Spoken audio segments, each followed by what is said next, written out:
what was it like for you coming over to America to work here? Oh, okay. My sister Zinia had a clinic and she was a doctor. She had her own clinic, and she asked me to come help her. So I came over.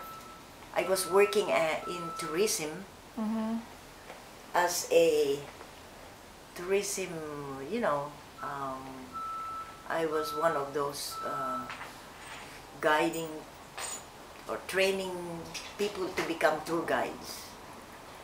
But I left and I said maybe for greener pastures I came.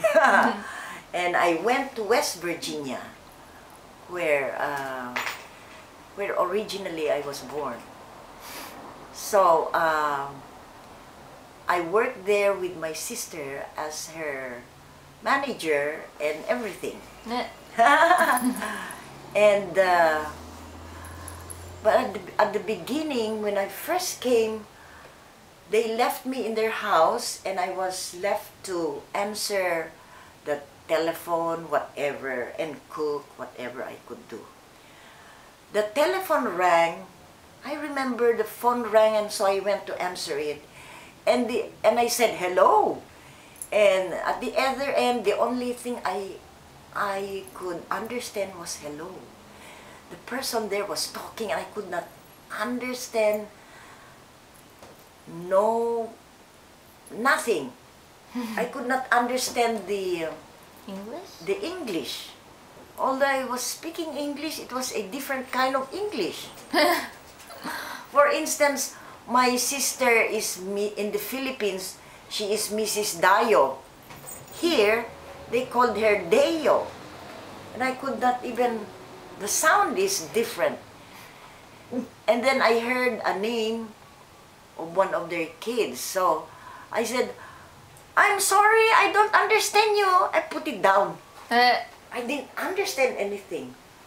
And so that's my first experience. I could not understand, although I speak English, I could not understand the diction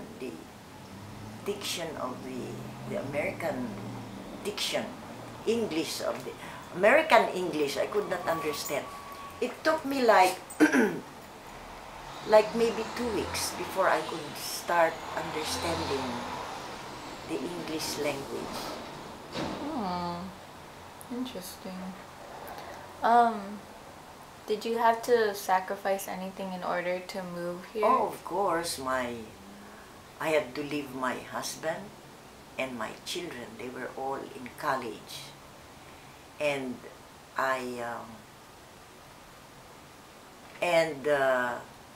to earn $1 means so much. If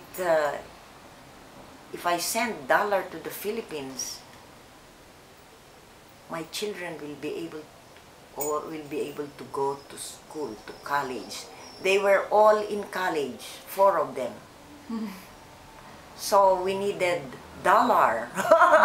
That's one of the reasons why I came. My husband didn't want it, but I had to convince him that it will be for the family.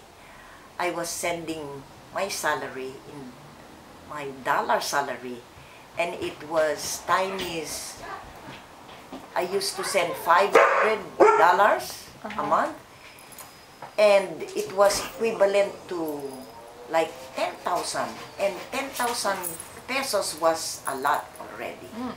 It could send my children to college. It could feed all of them. And they could buy whatever they wanted to buy. Oh. Yeah, with that. That's good. So, what do you see a difference between life here and life in the Philippines? Oh yes, look at that. We had to send all our children to college. It is a must that they all go to college. That the parents see to it that they finish their college education.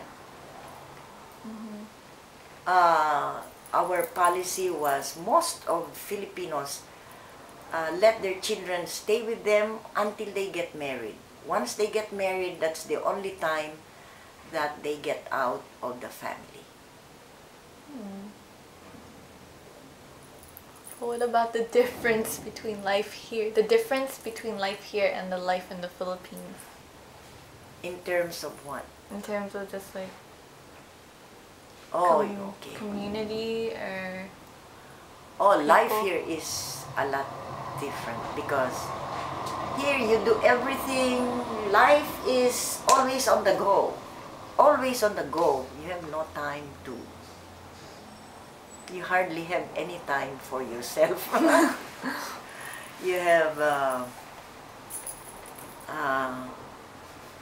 That's why maybe even the children here are different. What about Very much different. What about in the Philippines? What is life like there? Like in comparison? It's more relaxed to live in the Philippines. More relaxed. You know your neighbors, they're very friendly. You know everybody there. You will know everybody in the community. Your neighbor, everybody there. Here, sometimes you don't even know your neighbor. But it's a rat race. You have to be on the go all the time here. Otherwise, you will not succeed. You'll be a problem, community problem, instead of being a help in the community. Mars. It's here, it's work, work, work, work. But it's good work. The end.